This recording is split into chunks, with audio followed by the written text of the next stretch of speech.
Let's do it. One. Ready, Dan? Yep. Whenever you're ready, action, Dan. Today's trade secret is, no, one more. All right, here we go. Intro, take 2. Today I'm going to give you 5 tips. No. Does it look like I'm reading? No, it doesn't. Okay. Ready? Here we go. Take 3. Cameras are rolling. Hi. Today I've got a screw loose. Well, not me. On this Epiphone Riviera that belongs to James that works at StewMac with me.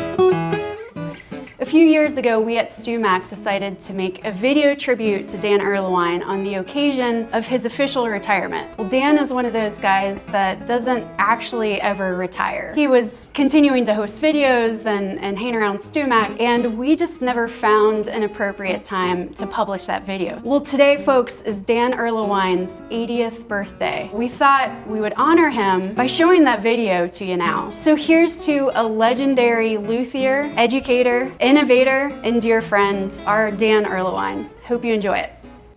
Cut. It was good, but give me more emotion like you're really gonna miss me. Oh, I see you all the time. I'm not actually gonna miss you. We're still gonna do it again. Take 32. Dr. Dan to emergency. Dr. Dan to emergency.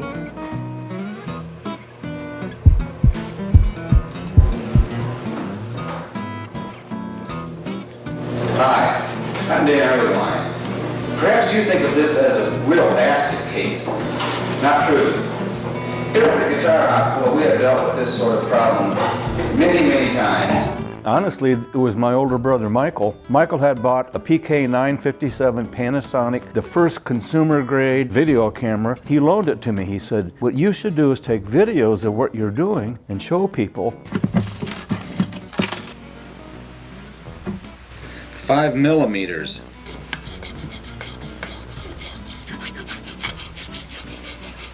Three millimeters. Those videos were very important. That's how I found StewMac, or they found me. And of course, my brother Tom, he's the brilliant artist and illustrator. Dan was working as a small repair shop and wanted to be doing more repair work, and so we collaborated and thought about it. Back then, you only could find a guitar repair shop in a big city, and there weren't that many. New York City, Philadelphia, Chicago, oddly enough, Ann Arbor, Michigan, Denver, and then San Francisco. And that's where you could get a serious repair job done. We did this thing, which was, Doctor, can this guitar be saved? And this was when Dan was going to be offering repairs in your music shop. That went on to, hey, why don't you just train your guy in the back room to learn from Dan's videos? And the idea there was, if your music shop is sending repairs to Dan, you're losing business. And so we had this little flyer that had a picture of Dan in a prison suit, said, I've been stealing your customer for X number of years, stop me before I do it again. So it was all this stuff to try to make an impact with Dan and his business. And it made an impact. We met him, I believe, in 1984 or 85 at a trade show in Chicago. Dan was ahead of his time in producing DVDs on guitar repair. I may be an amateur photographer, but I'm a damn good repairman, and I always try to be fair by packing as much information into these courses as I can. Usually if it's a 1/4-inch plow, all you need to do is lock the quill and run it back and forth, then go to your next 3/8. Do the depth shot, lock the quill at that 3/8, run it back and forth, and you'll get a smooth wall. Annyeong, Hasimniga, hello. Nabuda, Goksun, Nabuda. Jota. He was at the trade show, we were at the trade show, and by chance we got to meet him. Stuart thought, well, this is interesting. I think I'll go meet him in Michigan. So he planned a trip up the coast of Michigan and stopped in to see Dan. Came back and I said, well, how'd that go? And he said, great, we're gonna hire him. So I had 2 questions. One of them was, how clean was his shop? We'll get back to that answer to that one. And the second was, what is he gonna do? So we brought him in, and I was the shop foreman at the time. I had Dan do things like take a pile of wood out to Amesville and plane it to bring it back to make workstations, which was the original neck jig. Dan came back and was like, I'm never doing that again, that was awful. And I'm like, what do you mean you're never doing that again? You're working in the shop. I was used to being my own boss, doing whatever I felt like. To keep someone like me in line isn't easy, because I'm always thinking of doing this and that, and eventually I got to do it that way. That tussle went on for a few years, trying to figure out exactly where Dan fit in. All the while, Dan was writing articles for Guitar Player magazine. Let's get him into Guitar Player magazine, and that was like the big scheme. And so for that, we invented a bass. I drew the body, and he had this cello-style peg head. We called it the Erlewine Lifetime bass, because it's the only bass you're ever going to want. We took a picture of it, like Dan was a little factory or something, and got it into Guitar Player magazine, and not long after that, he started writing articles for them, and that's what got lots of people knowing about him. In 1990, this book came out, which was a compilation of all of Dan's articles. I'll open this one up because it's signed by Dan back in 1990, and it became obviously the Bible around the world for guitar repair. I came to know Dan Erlewine from Guitar Player magazine. I've been interested in guitar since around 1980, and when Dan started his column, it was one of the very first things that I would go to read, because I was just as interested in learning how to play as well as build and understand these guitars. So at this point, we started using them more for educational stuff, doing videos. Hi, I'm Dan Erlewine, and welcome to Guitar Electronics and Hot Rod Techniques. So all these were being sold, and Stuart McDonald's name was growing in the guitar world, thanks to Dan being here and bringing in more tools. I'm always finding a new way to do any job because I get bored doing it the other way. I met Don McCrosty. Don ran the machine shop. He once said to me, I don't have any ideas, but I can make them into products. I always liked Dan's ideas. He would rough it out in a rough form, but we couldn't sell something like that to a customer. I always looked at my job as distilling it, the least number of little components, so it was manufacturable. We'd have a list. New ideas would get thrown on the list, and this list was always churning, and there was all kinds of things. If I'm doing any kind of accurate work in the shop, I'm wearing the OptiVisor, and I have been for 25 years. So long that I often forget I'm wearing it. I'm Dan Erlewine, and this is the shop stand. Hi, I'm Dan Erlewine. I'm in my guitar shop to show you the guitar repair vise, and I thought you'd like to see how I solved the problem of getting a good string spacing at the nut when I start out.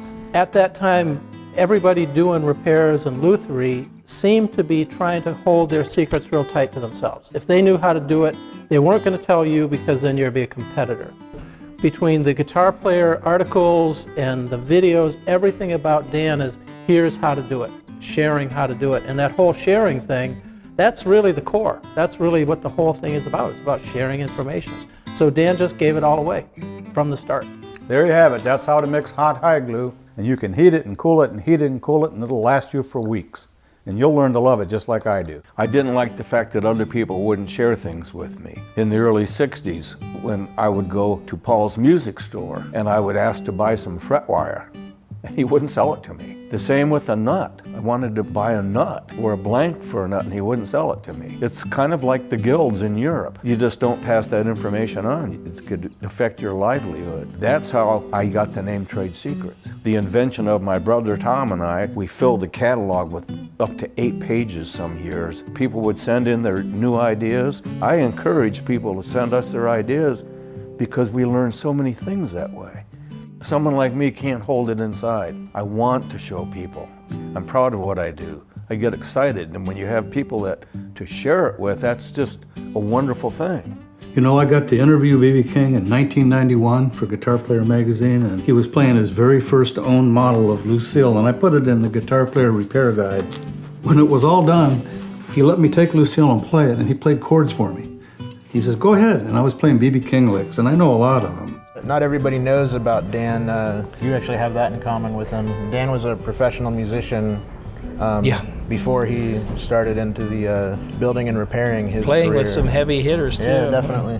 Well, Iggy Pop, as he's known today, was a really good buddy of my wife, Joan. He put Joan and I together, kind of played matchmaker. He was in a band called the Iguanas. They were a rock and roll fraternity band, and we were trying to be a blues band. We stole him away from the Iguanas. He wanted to join our band. We named him Iggy, because that was short for Iguanas. So Jim and I were roommates for a year or so. I got a photo of that walking down the street in Ann Arbor in a hot summer, not even wearing shoes. Hippies.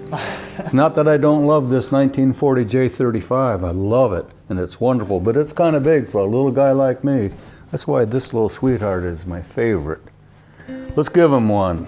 All right. You know, Dan's always had apprentices in his shop. I started working for him when I was 14, maybe 15. Really, I just did the old-fashioned like apprenticeship where people would go find like a trade master and some other apprentices the time that I was there, and he's got a whole new crop of apprentices now. So, and there were people before me, lots of people. That gives more weight to all his educational stuff because he's actually lived it. And continues to live it. Wow, I wouldn't have been able to do it if you hadn't have shown me how. Maybe that you can do it next time. Next time. Take it away, Lauren. First try. Sounds good so far.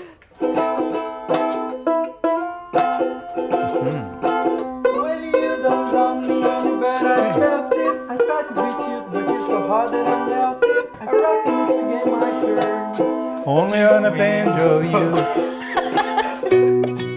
So we're in my shop on Court Street in Athens, Ohio. It's full of stuff that Dan has either paid me with, such as this bench. This is an old craftsman chest from Dan, an old machinist chest that Dan built. A lot of my power tools, my neck jig is from his shop. He was just like, yeah, take this, you need this. Once you're in, you're in. It's like family. Went through a really rough patch like a year after working for him. He fired me twice that year.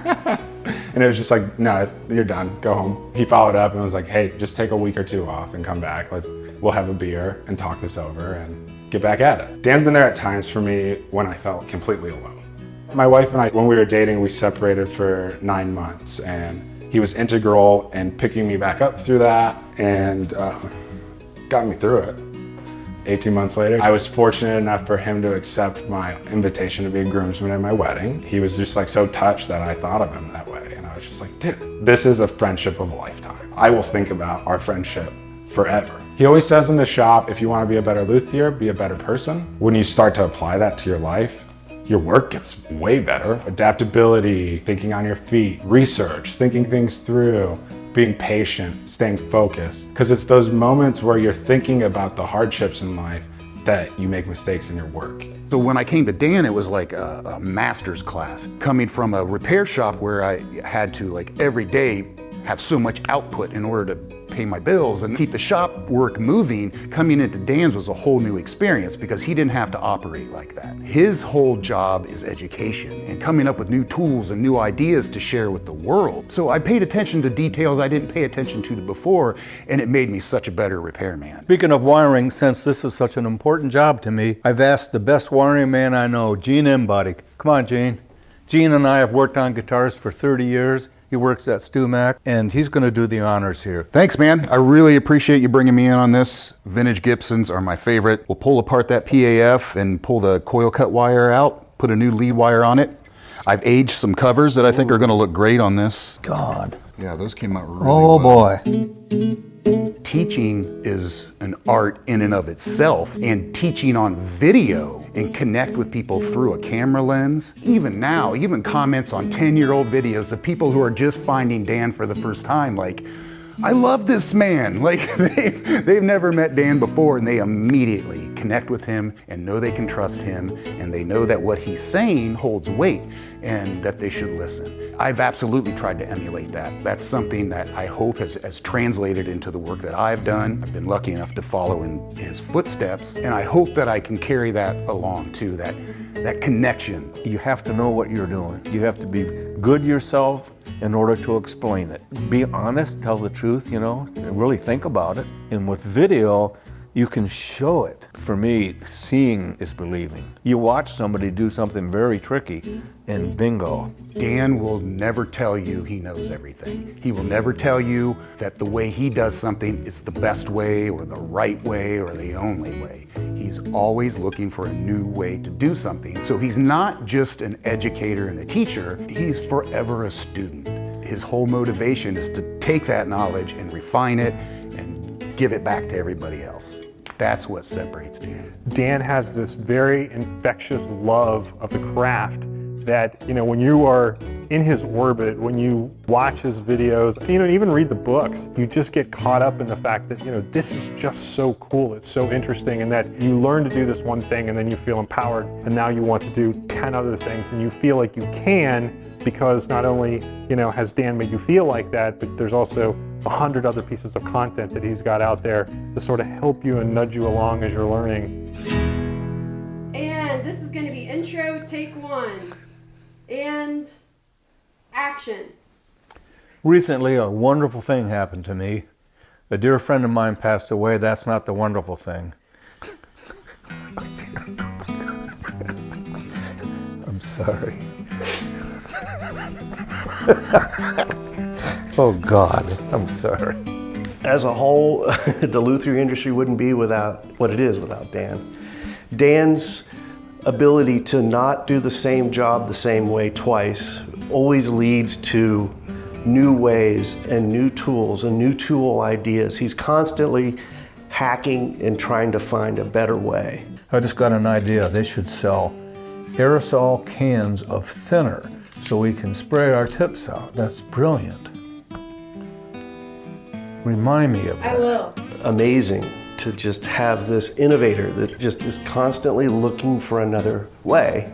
Between that and his willingness to educate, it's one of the things that StewMac is most known for, is sharing information. Dan's the reason why. StewMac would not be where it is today without Dan, that's for sure. Right now, I'm standing in front of kind of the command center for the Luth group. Once again, without Dan Erlewine, probably not going to happen. Dan's influence on my life is just immeasurable. It's hard to overstate, really. Dan, there's not much that I can say about you that we all don't already know, but your skill, your knowledge, and your generosity brought a lot of attention to the field of guitar repair, and it also brought a lot of attention to Stuart McDonald, and that's something that we all thank you for to this day. He's like having your favorite uncle show you how to work on guitars, and there's always some little tidbit in there that means you have to rewind this tape. Hopefully it would rewind and come out of the machine. Rewind this tape and watch it over and over again, because Dan had just shown you something that had never been done before, because he just kept inventing ways of working on guitars. So to Dan and his retirement, I just want to say thank you from me, from everybody at Stuart McDonald, for everybody in the world for building this legacy of guitar repair, which goes on and on. So you are the start of all that for so many of us. Some of you may have already heard that I retired at StewMac, but you don't have to worry about my future, because right now I have 2 part-time jobs, one at the post office and one at UPS, so I'll be all right. Hi, Susan. Come on in. Let me show you what we got going on for the fall here. One thing that's pretty exciting, I just got this guitar in and I haven't seen it for like 47 years. This is one I built in 1977. Back then it looked like this. I was pretty proud, you can tell. And then somebody sunbursted it. And recently I decided to make 1 or 2 again this fall. It's just so much fun to see this thing. What was I thinking? Black walnut from the Albert King black walnut, mahogany neck from my old Honduras. I still have the pickup that Tim Shaw made back in 1977. I took all the electronics out. They had put some really weird stuff in it. Jerry Schaefer, and it's inlaid in the peg head. Jerry died some years ago. His gravestone has this engraved on it. Can you imagine? So he loved this. An ongoing project here is the Lucy Flying V's. This is a right-handed one, and I'm in the process of making it right now. This would be a left-handed. That's what Albert had. That's the look that I like the best, actually. These are custom order. I've got a couple going right now. We're also making the Jerry Garcia guitars. I call this one Stratocaster because it doesn't have a tremolo. He wanted the Tune-o-matic bridge and a stop tailpiece to keep it simple. He came over to the shop and liked a lot of the things I was doing, and I had an old D18 Martin that I'd inlaid numbers in it, kind of as a camp joke or something. And he loved that, so he wanted that. Here's Jerry. That's what he looked like when I met him. Here's a project I started before COVID. This Knotty Pine Telly, StewMac was selling those back then, and my old buddy and longtime apprentice Elliot John Connery made me a burning brand. That's a D and an E, or the Rising Sun. Kind of Gretchy. It's got tortoiseshell binding, herringbone strips inside, something I've never seen. This particular one has the Glazer bender installed. It runs through the body. This is the neck plate, and that's the lever your strap goes on and pulls the string. The neck is I have some old mahogany that I've had 45 years, old growth Honduras, and I make some necks that are like a maple neck in that it doesn't have a fretboard. I learned that my favorite tuners are Ricard Cyclone tuners. These are the best tuners I've ever used, and all these guitars are going to have them. This is a 400-year-old Douglas fir quarter sawn baritone neck. If you hold this and hit it with a hammer, it rings, and it doesn't have a truss rod. It's so strong, it doesn't need one. I'm not sure what body I might put this on. I got about a half a dozen or maybe a little less of these aluminum bodies made for the Harley Davidson run that Fender did in the early 90s. Polished aluminum. The same thing in a Telly. And here's the real piece de resistance. A copper one. Can you imagine this? I'm not trying to be a show-off. I just pretty excited about this stuff. Another thing, see, I've always wanted a Telecaster that sits here because my shoulder's bad. Hey TK, what is this wood? Limba. Carina. It's got some crazy carves in it. So now, instead of having the neck out here, it's going to be right here, like Mike Bloomfield. He always played it with his strap on and the neck was up here. I think we've got a picture of that too. Oh, forgot about that. My hero. I sold him that guitar too. Traded it. Did I tell him about the Luth Group? No. The Luth Group is an organization that I belong to with a bunch of luthiers of all ages and all skills, and we all share ideas. I've never learned more in 4 years than I have from the young people coming up today. And they think I'm something. No way. You can join this group. Check them out, the Luth Group. So that's a wrap. It's looking like a real busy fall and winter. We're going to make a lot of guitars, and I guess I'm not retired after all. I've got too much fun going on here. Dan, happy retirement. I'm really happy for you. I think that it's a good time for you to go off and do some of the things you've been wanting to do. Dan Erlewine, I love you. Thank you for everything that you've done for me, everything you've done for the trade, and everything that you've done for Stuart McDonald. Dan, happy birthday. I love you so much. I'm so thankful for all the time I spent with you and everything you've done for me. Thanks for inspiring me, first and foremost. Thanks for always supporting me. I was afraid of getting old before I met you, but you've taught me that we can all stay that boy learning guitar, finding it for the first time forever. Happy retirement, Dan. I love you, buddy. I've got your original book here, and what you wrote to me is beautiful, and I love you. Hey, Dan. Congratulations on your new change of life and your newfound freedom. Not only did you teach us all how to fix guitars and added so much to the guitar making community, you've also given us a real boost in fashion eyewear. Thanks, Dan. Hello, Dan, and all my friends in Athens, Ohio. You made me feel like a more legitimate contributor to the conversation by listening to me. And it's been endlessly important to me. I also wanted to say that you're one of the most excitable, interested people in this field, which makes you so fun to be around. You've never really kind of gotten bored with guitars, which I aspire to. I find you a really inspiring individual. You know, I can't tell you how much you mean to me. Basically, you've made all of our lives, like, who do this just so much easier, and the fact that you and I have actually become really good buddies just means the world to me. And I just want to leave you with a quote that I heard you say a couple of months ago when I was visiting you in your shop, and you said to me, "The worst thing we can do is make it worse." And I thought that that was freaking gold. All of us at Benedetto Guitars. Happy birthday, Dan. Happy birthday for the best of us, my dear friend Dan Erlewine. We love you for 80 years more of Luthier and Dan Erlewine. Hey Dan, I just wanted to send a video and say happy 80th birthday. Can't wait to get back up there and keep working on some guitars with you. Hope you have a great happy birthday, and I love you. Hi Dan, happy birthday. Miss being in the shop with you. I'm gonna be back in about 2 weeks and we're gonna be building guitars like crazy. It'll be just like when I was 17 and we built this one. My very first build. Yeah, see you soon. Happy birthday. Hola Dan. Feliz cumpleaños, mi amigo.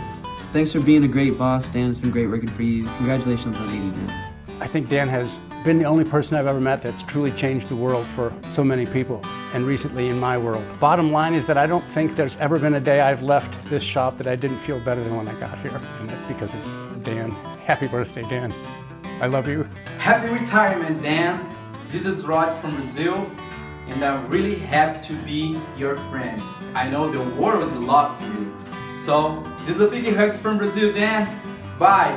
Dan, without you, without me, without this workshop, happy retirement! Dan Erlewine, this is Alex Glasser. I wanted to say thank you. All the help you've provided all of us repair guys and guitar builders over the years through the StewMac stuff and just in real life. And the biggest help, the biggest trick I ever learned from you are these guys. Drilling these holes. It's made my life so much easier. Happy 80th birthday, Dan, from the Luthier bench. We love selling your guitars, and we want to wish you and Joan many years of health, happiness, and guitars. Damn that Dan Erlewine. Jugglers for 160 points. Hi Dan, we hear it's your retirement. We just want to say what a great GAL booster you've been, how good you've been to the whole Lutherie community. You've been a true believer and a builder of the American Lutherie boom. In conclusion, we would like to say, Dan is great. Dan is good. Dan is great and good.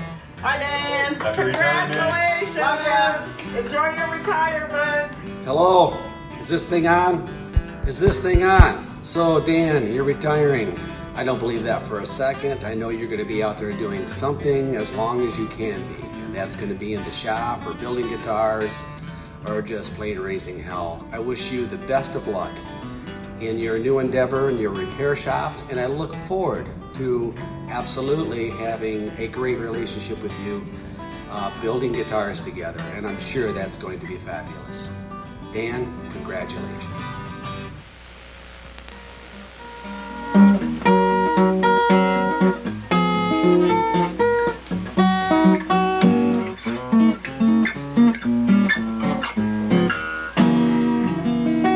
Hondo, Jota,